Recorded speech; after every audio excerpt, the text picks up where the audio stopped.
by adding our plant milk of choice. We're using almond milk. Then we add lemon, which is what is gonna make the plant milk curdle and turn it into a vegan buttermilk. And then we add our flax milk, which can be also chia seeds, and that's gonna make a vegan buttermilk. Curdle for at least 5 minutes, ideally 10, and that is gonna become our leavening and binding agent for the recipe.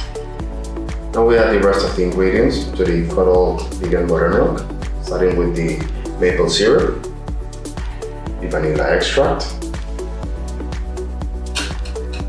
and then we follow with the Dutch cocoa powder. I like using Dutch cocoa powder because it doesn't have such a bitter flavor as the regular cocoa powder. So in baking, that helps a lot because that way you don't have to add so much sugar. I'm gonna try to give it a good whisk, that way this integrates as much as it can. After fully combining the chocolate powder and the wet ingredients, we add the baking powder. And then little by little we're gonna start folding our oats, which need to be completely embedded on the mix. You can also use steel cut oats or fast cooking oats, but it's gonna give you a different texture.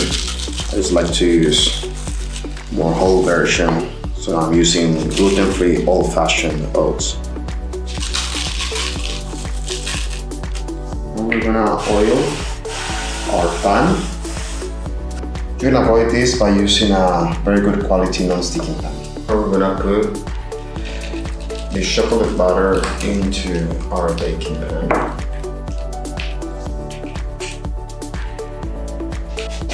Let's take it to the oven. Now we're gonna add the chocolate chips after 20 minutes in the oven. That way we have that top with jamming chocolate chips, but if we do that before, they're gonna sink and we are not gonna have that top that we want. And we're gonna add the extra optional shredded coconut. And back to the oven.